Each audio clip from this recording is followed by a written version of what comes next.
pas défricher.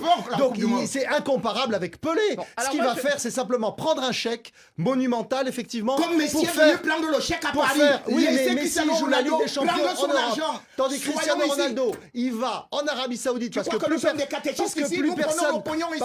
personne ne veut de lui en Europe. Il va en Arabie Saoudite prendre je sais plus combien de millions d'euros pour faire la pub de l'Arabie Saoudite pour la Coupe du Monde 2030. Contre qui? Parce que l'Arabie Saoudite veut organiser cette Coupe du Monde et qui est-ce qu'il y a comme candidat face à eux? L'Espagne et le Portugal. Vous avez oublié que Messi est ambassadeur de l'Arabie Saoudite. Messi est l'ambassadeur de l'Arabie Saoudite, bien évidemment. Et ça va Cristiano Ronaldo. Et il le reste jusqu'aujourd'hui pour le ministère du Tourisme. Messi est ambassadeur de l'Arabie Saoudite, monsieur.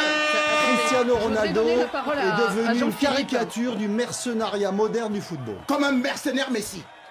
Jean-Philippe. Alors moi, je ne reproche jamais aux joueurs de foot d'aller gagner de l'argent parce que finalement, ils ne font que faire leur travail.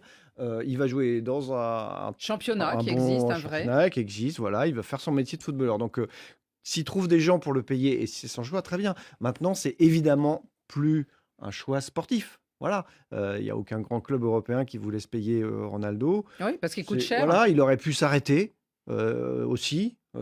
Il avait dit qu'il irait jamais jouer au Qatar. Bon, et là, c'est pas l'Arabie Saoudite. Donc il est en Arabie Saoudite, il tient sa parole. Mais évidemment, c'est un choix financier, évidemment. Il pourrait revenir en Europe, peut-être, non? On dit qu'il y aurait une clause dans le contrat parce que les Saoudiens sont propriétaires de Newcastle. Ceux de Al Nasser sont aussi propriétaires du club anglais de Newcastle, qui est très bien classé en ce moment. Qui est bien classé. Ils sont à la lutte avec Arsenal, avec Manchester City. Il y a un petit peu plus de ferveur dans le stade de Newcastle. Il pourrait revenir dans quelques mois pour jouer la Ligue des Champions. Si Newcastle, pour la saison prochaine, se qualifier effectivement. Bon, en tout cas, c'est amusant. Il va rejoindre Rémi. Il va jouer à l'attaque avec Vincent Aboubakar, celui qui a marqué contre le Brésil et qui a donné la victoire du Cameroun au Brésil. C'est quand même sympa. Ah oui, c'est bien ça, vous savez. Quand Aboubakar Vincent marque contre ce grand Brésil numéro 1, mais il va faire quoi? Il enlève son maillot et il prend le poster de Cristiano Ronaldo. Le rêve devient la réalité. C'est-à-dire qu'elle l'apôtre, il touche à Ronaldo. Mais il faut même voir ces photos. Il est tellement vivant. Il est vivant.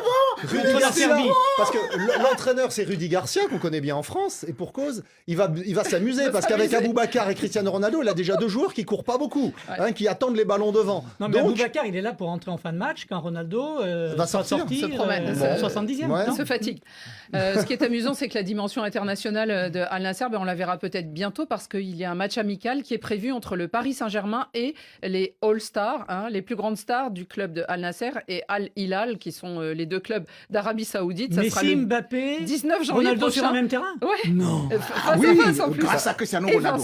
Ça sent pas le coup médiatique. Et le tout hors